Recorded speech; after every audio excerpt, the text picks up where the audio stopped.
नमस्कार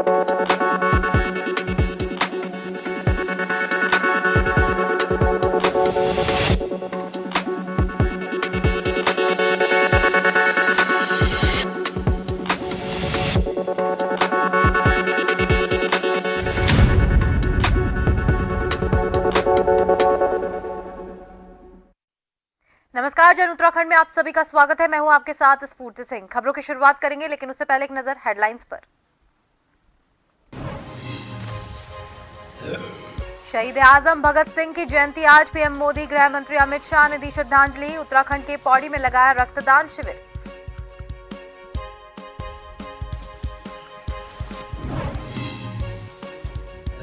ब्रिटेन में सीएम धामी ने 2 दिन में किए 9,000 करोड़ के निवेश पर एमओयू। निवेशकों को दिया दिसंबर में प्रस्तावित वैश्विक निवेश सम्मेलन में आने का न्योता।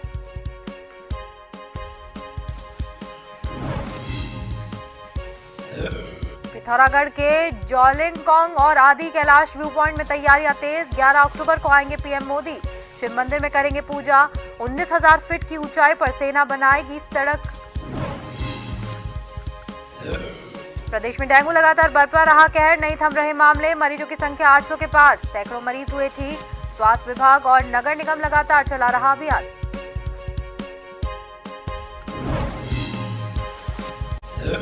और रंगलाई जन टीवी की मुहिम। पगनो गांव के कई परिवारों का होगा विस्थापन। प्रशासन ने तैयार की परिवारों की लिस्ट। चमोली के जिलाधिकारी ने किया गांव का दौरा।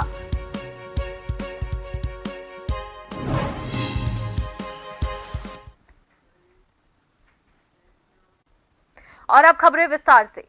दिसंबर में प्रस्तावित वैश्विक निवेश सम्मेलन के लिए अंतर्राष्ट्रीय रोड शो से उत्तराखंड में निवेश की बारिश शुरू हो गई है। लंदन और बर्मिंघम के 2 दिन में रोड शो ने सरकार ने निवेशकों के साथ 9,000 करोड़ के निवेश पर एमओयू किया है। बुधवार को दूसरे दिन मुख्यमंत्री पुष्कर सिंह धामी की अध्यक्षता में 7,000 करोड़ के निवेश पर एमओयू किया गया, जबकि पहले दिन 2,000 करोड़ का एमओयू हुआ था।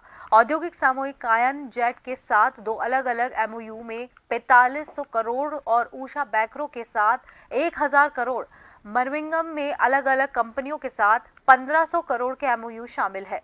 कयान जेट केबल कार प्रोजेक्ट में निवेश करेगा। साथ ही ओली, दायरा और बुग्याल और मुनस्यारी में स्की रिसोर्ट विकसित करने पर भी सहमति बनी है। ऊषा बैकरो लिमिटेड हरिद्वार और अन्य जनपदों में रोपवे में निवेश करेगी। तो वहीं सीएम धामी ने बुधवार को लंदन में हुई बैठक में प्रदेश में दिसंबर में प्रस्तावित वैश्विक निवेशक सम्मेलन के लिए निवेशकों को निमंत्रण दिया है। सीएम ने कहा है कि उत्तराखंड को वैश्विक पर्यटन डेस्टिनेशन बनाने की दिशा में सरकार लगातार कार्य कर रही है। राज्य में वेलनेस और ग्रामीण पर्यटन में कई संभावनाएं आई हैं।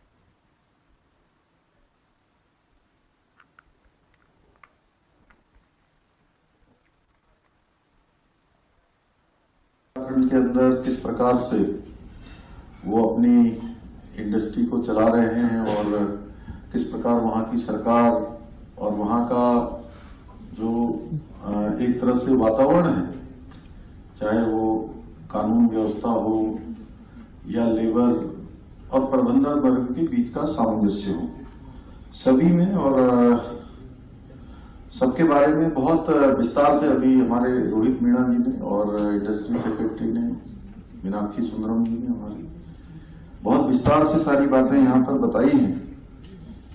मैं आप सबको बताना चाहता हूँ कि विश्व की सबसे बड़ी जो पर्वत श्रृंखला है, उसकी गोद में बसा हुआ हमारा प्रदेश, जिसको देवभूमि उत्तराखंड के नाम से जानते हैं। प्रधानमंत्री नरेंद्र मोदी की 11 अक्टूबर को उत्तराखंड के पिथौरागढ़ में प्रस्तावित जोलिंगकोंग और आदि कैलाश व्यू पॉइंट की यात्रा के लिए तैयारियां चल रही है। संभावित यात्रा कार्यक्रम के अनुसार प्रधानमंत्री के 11 अक्टूबर को धारचूला उपमंडल में व्यास घाटी में गूंजी हेलीपैड पर पहुंचने की संभावना है। इसके बाद वे गूंजी से करीब 36 किलोमीटर दूर जोलिंगकोंग में शिव मंदिर में पूजा करेंगे।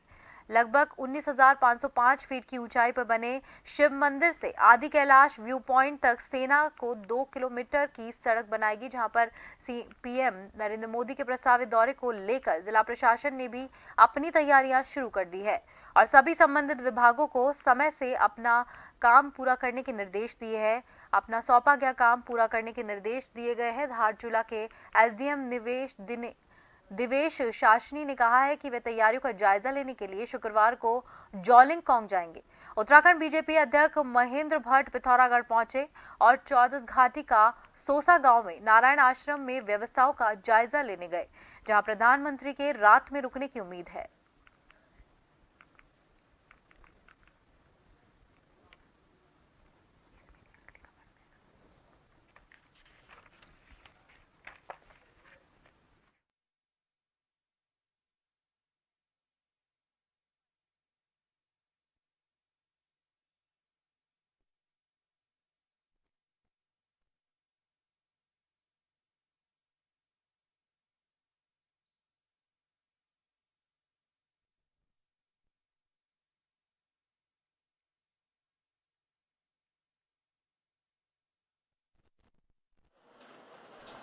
प्रधानमंत्री 11 अक्टूबर को आ रहे हो, हमें पता चला है, इसलिए हमारे यहाँ पे रंग रोगन ये सब काम अभी काम चल रहा है। लेकिन ये कि पूजा पाठ हम ही कराएंगे और हम मेरे से बड़े भी पुजारी है, वो भी हमारे साथ बैठ के सब पूजा पाठ होगी, हमारे रीति रिवाज से होगा, जैसे पंडितों द्वारा होता है प्लेन शो में। लेकिन वो हमारे समाज से थोड़े परे है, क्योंकि हम ऐसे है, हम हिंदुत्व के हिसाब से है, लेकिन हमारे रीति रिवाज में हमारे लैंग्वेज द्वारा पूजा पाठ होती है। कहीं ना कहीं हम सभी के लिए बड़ी सौभाग्य की बात है। और आज जब पिथौरागढ़ जनपद के अंदर माननीय प्रधानमंत्री जी आएंगे तो उनके स्वागत में कहीं ना कहीं युवाओं के अंदर, इस क्षेत्र के लोगों के अंदर, इस प्रदेश के लोगों के अंदर काफी उत्साह है। और हम लोग इन्हीं तैयारियों को देखने हेतु यहाँ पर जॉलिंगकोंग में आए हुए हैं। और जिस प्रकार से आप यहाँ पर देख रहे हैं कि सड़कों का भी निर्माण हो रहा है, और जॉलिंगकोंग के अंदर जब माननीय प्रधानमंत्री जी आएंगे तो उसके बाद रंग समुदाय, जो यहाँ पर हमारा रंग समुदाय है, वो लोग अपनी पारंपरिक वेशभूषा में उनका स्वागत करेंगे।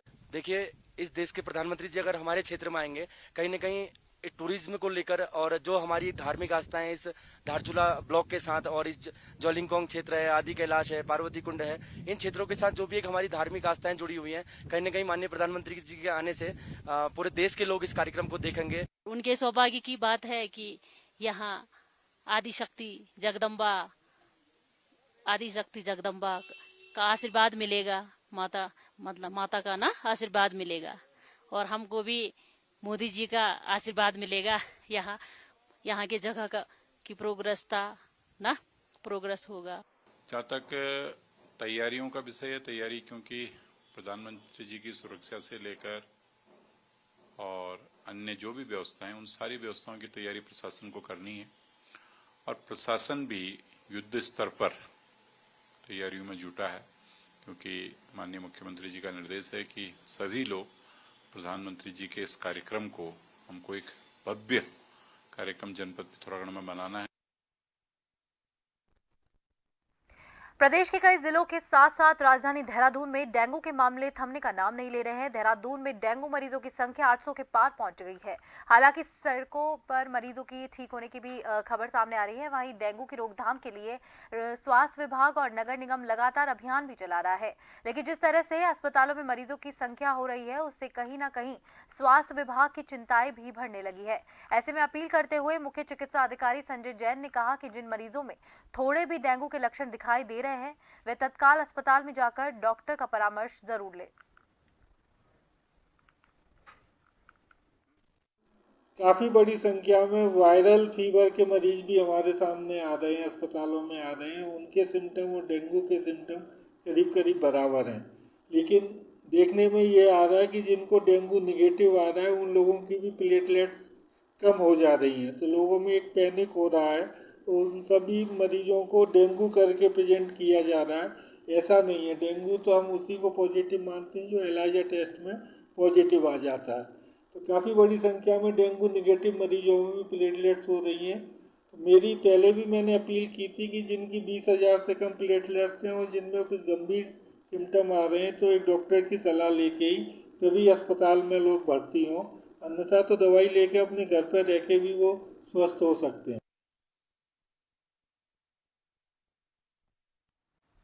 और इस खबर पर ज्यादा जानकारी के लिए हमारे साथ संवाददाता हिमांशु बरमोला फोन लाइन पर जुड़ चुके हैं। हिमांशु, डेंगू के केसेस लगातार बढ़ते जा रहे हैं, ऐसे में अगर सामान्य चिकित्सालय की बात करें तो क्या कुछ स्थिति वहां पर बनी हुई है, और इसको देखते हुए प्रशासन, स्वास्थ्य विभाग क्या कुछ कार्य कर रहा है? निश्चित रूप से स्फूर्ति आपको बताना चाहता हूं कि उत्तराखंड में जो डेंगू के मामले हैं उनमें लगातार वृद्धि हो रही है और एडीज के जो मच्छर हैं इस समय प्रदेश में उनके लिए जो मौसम है वो उनके अनुकूल बना हुआ है, जिसके चलते लगातार डेंगू के मरीज बढ़ रहे हैं। क्योंकि वहीं अगर बात अभी तक के टोटल केसों की जाए तो तकरीबन 2100 से ज्यादा लोग इस डेंगू का शिकार हुए हैं और 1800 से ज्यादा लोग अब तक स्वस्थ होकर घर लौट चुके हैं। हालांकि 13 मौतों का आंकड़ा अभी तक जो है स्वास्थ्य विभाग की ओर से जारी किया गया है, लेकिन सबसे बड़ी बात यह है कि प्रदेश में मानसून के खत्म होने के साथ ही जो सुबह और शाम ठंड पड़ने लगी है, तो ऐसे में डेंगू के जो एडीज के मच्छर हैं उनमें कमी देखने को मिल सकती है। साथ ही साथ नगर निगम की बात की जाए तो नगर निगम देहरादून में नगर निगम लगातार जहां पर भी लार्वा पाए जा रहे हैं या जिस भी प्रॉपर्टी में लार्वा पाए जा रहे हैं उनके खिलाफ चालानी कार्रवाई कर रहा है, उनके लिए चालान काट रहा है। और ये चालान की जो राशि है वो तकरीबन अब 1 लाख से ज्यादा के ऊपर रखी गई है, ताकि लोग चालान से पहले ही अपने घर को साफ सफाई करें और पानी को एकत्रित न होने दें। हालांकि जो विपक्ष है लगातार आरोप लगा रहा है कि डेंगू का सबसे बड़ा प्रकोप राजधानी में जो स्मार्ट सिटी के कार्य चल रहे हैं उसको लेकर लार्वा वहां पर पनप रहा है और लगातार आरोपों में यही कहा जा रहा है कि सरकार ही लार्वा को पनपने के लिए यहाँ पर एक तरीके से आरोपी है। लेकिन स्मार्ट सिटी के कार्यों के तहत लगातार काम भी किए जा रहे हैं और इस जहाँ पर भी पानी इकट्ठा हो रहा है तो उसे तुरंत निकाला जा रहा है। और पूरे उत्तराखंड में स्वास्थ्य विभाग अपनी व्यवस्था पहले से ही चाक चौबंद की हुई थी डेंगू को लेकर, क्योंकि प्रदेश में हर साल डेंगू का प्रकोप रहता है। लेकिन इस वर्ष की बात की जाए तो इस वर्ष डेंगू का प्रकोप जो था वो अधिक रहा और ऐसे में लगातार जितने भी जो भी जिलाधिकारी हैं स्वास्थ्य सचिव की ओर से स्पष्ट निर्देश दिए गए हैं सभी जिलाधिकारियों को, और जो मुख्यालय में सीएमओ हैं उनको पूरी निर्देश दिए गए हैं कि गाइडलाइन जारी कर दी जाए कि थोड़े से भी अगर किसी में बुखार के लक्षण दिखते हैं तो तुरंत अस्पताल से परामर्श करके या डॉक्टर का परामर्श लेकर ही आगे की राय लें। जी हिमांशु, बहुत बहुत धन्यवाद आपका तमाम जानकारी देने के लिए। जैसा कि हम आपको बता दें कि डेंगू के लगातार मामले बढ़ रहे हैं देहरादून में, उसको लेकर स्वास्थ्य विभाग भी अलर्ट मोड पर है, लेकिन मरीजों की संख्या 800 के पार पहुंच चुकी है।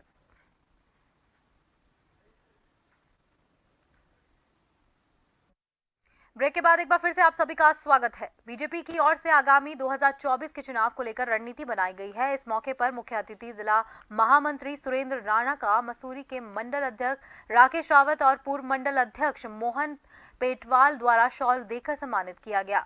मसूरी भाजपा मंडल के अध्यक्ष राकेश रावत ने संगठन द्वारा मसूरी क्षेत्र में किया जा रहा कार्य की विस्तृत जानकारी ली।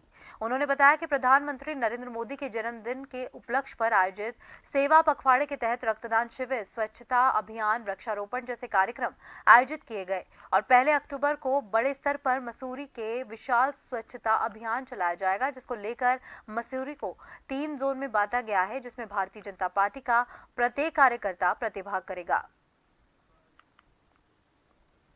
देखिए, भारतीय जनता पार्टी पूरे 5 साल लगातार चुनाव के मूड में रहती है और कोई ये स्पेशल भारतीय जनता पार्टी चुनाव को देखते हुए बैठक नहीं है। हम हमेशा चुनाव के मूड में होते हैं। कभी भी भारतीय जनता पार्टी के पदाधिकारी हो, कार्यकर्ता हो, उन्हें कभी किसी भी समय चुनाव में अगर जो जाने का मौका मिलता है तो हर समय तैयार रहते हैं। और आज जो हम भारतीय जनता पार्टी की आज ये महत्वपूर्ण बैठक हो रही है, एक भारतीय जनता पार्टी देश के यशस्वी प्रधानमंत्री जी के जन्म दिवस से को सेवा पखवाड़ा के रूप में मनाने का जो कार्य कर रहा है, उसी के मद्देनजर भारतीय जनता पार्टी ने कई तरह के इसमें कार्यक्रम रखे हैं, जैसे बस्ती संपर्क अभियान और रक्तदान शिविर लगाए हैं भारतीय जनता पार्टी ने। तो एक महत्वपूर्ण इसमें एक विषय ये भी है कि एक बुथ सशक्तिकरण का हमारा कार्य चल रहा है, जो आज जिसमें हम पन्ना प्रमुख के तक हमने जाने का प्रयास किया है, तो उसी को लेकर आज ये महत्वपूर्ण बैठक रखी गई। उत्तराखंड के पर्यटन मंत्री सतपाल महाराज द्वारा मसूरी के जॉर्ज एवरेस्ट स्टेट मसूरी पर स्थित हेलीपैड का लोकार्पण किया गया और यह हेलीपैड महान भारतीय पर्वतारोही राधानाथ श्रीधर को समर्पित किया है। वहीं दूसरी ओर देश का पहला कार्टोग्राफी म्यूजियम का भी लोकार्पण हुआ है। देश का पहला कार्टोग्राफी म्यूजियम अपने आप में अनोखा है, जिसमें जॉर्ज एवरेस्ट और उसके सहयोगी द्वारा किए गए विभिन्न खोज और एवरेस्ट की मापी गई ऊंचाई के बारे में दर्शाया गया है। वहीं उनके साथ के लोगों के मौन मॉम के पुतले बनाकर भी प्रदर्शित किए गए हैं, जो कि अपने आप में सभी लोगों को काफी आकर्षित कर रहे हैं। पर्यटन मंत्री सतपाल महाराज ने कहा कि मसूरी हेलीपैड से पर्यटन 9 मिनट के अंदर हिमालय दर्शन कर पाएगा और वहां ये दृश्य अपने आप में अद्भुत होगा। उन्होंने बताया कि कार्टोग्राफी म्यूजियम में जॉर्ज एवरेस्ट से लेकर जॉर्ज एवरेस्ट के सहयोगियों के द्वारा किए गए विभिन्न कार्यों को भी प्रदर्शित किया गया है, जो पर्यटकों के लिए आकर्षण का केंद्र रहेगा। कि आज देश का पहला कार्टोग्राफिक म्यूजियम जो है उसका हम लोकार्पण कर रहे हैं और ये सर जॉर्ज एवरेस्ट के नाम से जो अलंकृत हुआ है, तो ये बहुत प्रसन्नता की बात है। और मैं सभी देशवासियों को, उत्तराखंड वासियों को टूरिज्म डे की बहुत बहुत बधाई देता हूं। और आज बड़ी प्रसन्नता की बात है कि विश्व पर्यटन दिवस के अवसर पर पर्यटन मंत्रालय भारत सरकार द्वारा पिथौरागढ़ स्थित सरमौली गांव को बेस्ट टूरिज्म विलेज का अवार्ड दिया गया है। तो हमारे लिए बड़े गौरव की बात है। और अपने मन की बात में टूरिज्म को बढ़ावा देने के लिए प्रधानमंत्री जी ने कहा था, तो आज उन्हीं के दिशा निर्देशन पर ये सब कार्य हो रहे हैं। और ये अपने आप में कार्टोग्राफी म्यूजियम हमारे आने वाली नई जो पीढ़ी है उसे बताएगा कि कैसे कैसे नक्शे बनते हैं और कैसे फिजिकली पैदल चल करके लोगों ने जंजीर डाल करके एवरेस्ट की ऊंचाई को नापा। उत्तराखंड के कर्णप्रयाग में अस्पतालों की अव्यवस्थाओं को लेकर लोगों का आक्रोश थमने का नाम नहीं ले रहा है। लोगों ने कहा कि डेंगू जैसी गंभीर बीमारी के बाद भी स्वास्थ्य विभाग जागा नहीं है। बुधवार को पूर्व जिला पंचायत सदस्य देवेंद्र सिंह नेगी के नेतृत्व में स्थानीय लोगों के एक शिष्टमंडल ने उप जिलाधिकारी के माध्यम से स्वास्थ्य मंत्री धन सिंह रावत को ज्ञापन सौंपा और कहा गया कि पिछले कुछ दिनों पहले कर्णप्रयाग अस्पताल के डॉक्टरों की लापरवाही के चलते गांधीनगर की 24 वर्षीय प्रीति की मौत हो गई थी। जिन भी डॉक्टरों द्वारा प्रीति के इलाज में लापरवाही की गई, उनको कड़ी से कड़ी सजा मिलनी चाहिए। वहीं उन्होंने आक्रोश जताते हुए कहा कि सरकार जहां गरीबों के इलाज के लिए आयुष्मान कार्ड जैसी योजनाएं लाई हैं, लेकिन कर्णप्रयाग अस्पताल में आयुष्मान कार्ड का लाभ नहीं मिल रहा है। पूरे कर्णप्रयाग क्षेत्र के और शिमली क्षेत्र, तमाम कालेश्वर से सभी लोग यहाँ पर युवा साथी आए हैं। ये भीड़ आज इसलिए इकट्ठा हो रही है कि कर्णप्रयाग में जो लगातार कई वर्षों से जो अव्यवस्थाएं फैली हुई हैं, डॉक्टरों ने जो यहाँ पर भ्रष्टाचार यहाँ पर जो करा हुआ है, जो अभद्रता लगातार यहाँ पर मरीजों के साथ की जा रही है, और शिमली का जो बेस अस्पताल विगत 1 वर्ष के तैयार होने के बावजूद भी 50 बेड तैयार होने के बावजूद भी वहाँ पर अस्पताल को चालू नहीं किया जा रहा है, और आयुष्मान कार्ड होने के बावजूद भी मरीजों से 20 से 25 हज़ार रुपये ऐंठे जा रहे हैं। इसके खिलाफ आज हमारे युवा साथी एसडीएम साहब को, माननीय स्वास्थ्य मंत्री जी को ज्ञापन देने के लिए यहाँ पर आए हैं। और हम स्वास्थ्य विभाग जिस प्रकार से कर्णप्रयाग अस्पताल की बद से बदतर स्थिति हो रही है, उसके संबंध में हम माननीय उप जिलाधिकारी महोदय से मिले। हमने कहा कि उनको एक बैठक बुलाई जाए, संभ्रांत कर्णप्रयाग की जनता की, ग्रामीण क्षेत्रों से लेकर नगर पालिका क्षेत्र के जितने भी लोग हैं, जनप्रतिनिधि हैं, किस प्रकार से इस हॉस्पिटल की स्थिति सुधरे, उस पर विचार हो। अगर प्रशासन और हॉस्पिटल के समस्त कर्मचारी अगर शीघ्र इस बैठक को नहीं करते हैं, इस हॉस्पिटल की दशा को नहीं सुधारते हैं, तो पूरे क्षेत्रवासी मिलकर एक उग्र आंदोलन। मानवाधिकार आयोग की मदद पाने के लिए अब फरियादियों को देहरादून के चक्कर बार बार नहीं काटने पड़ेंगे। मानवाधिकार आयोग ने ये निर्णय लिया है कि वादों की सुनवाई के लिए अब एक स्थान पौड़ी तो दूसरा स्थान कुमाऊं मंडल के अल्मोड़ा में भी खोला जाएगा। दरअसल अब तक सिर्फ देहरादून कार्यालय में ही वादों की सुनवाई की जाती थी, लेकिन अब दूरस्थ क्षेत्रवासियों को सहूलियत देने के लिए पौड़ी, अल्मोड़ा और देहरादून में मानवाधिकार से संबंधित वादों को सुना जाएगा। गढ़वाल मंडल मुख्यालय पौड़ी में वादों पर सुनवाई करने पहुंचे उत्तराखंड मानवाधिकार आयोग के अध्यक्ष न्यायमूर्ति बीके बिस्ट, सदस्य राम सिंह मीना समेत गिरधर सिंह, धर्मशत्रु पौड़ी, टिहरी, चमोली और रुद्रप्रयाग जनपद के कुल 68 मामलों को सुना और इन मामलों की सुनवाई की अधिक वादे मुआवजों से संबंधित थे। इसमें विभागीय अधिकारियों को निर्देश दिए गए कि पारदर्शिता के साथ में ही मुआवजों की कार्रवाई को पूरा किया जाए ताकि कोई फर्जीवाड़ा ना हो सके। ये निर्णय लिया गया कि एक जो वादों की सुनवाई का एक स्थान पौड़ी में और दूसरा कुमाऊं में, अल्मोड़ा में रखा जाए, जिससे कि दूरस्थ स्थान के वादकारी हैं और अधिकारी हैं उनको देहरादून ना जाना पड़े। तो काफ़ी समय से यहाँ के जो वाद थे वो हम लोगों ने यहाँ के लिए लगाए, और आज ख़ास तौर से चमोली, रुद्रप्रयाग, पौड़ी गढ़वाल, टिहरी गढ़वाल जनपदों के वादों की सुनवाई यहाँ की गई है, जिसमें सभी विभाग करीब करीब, पुलिस विभाग के मामले थे, जल संस्थान के थे, इरिगेशन के थे। जाके सुनवाई करना लाभप्रद हो रहा है कि नहीं, जैसे आज यहाँ पर हो रहा है, इसके बाद अल्मोड़े में भी अक्टूबर प्रथम सप्ताह में कैंप आयोजित किया जा रहा है।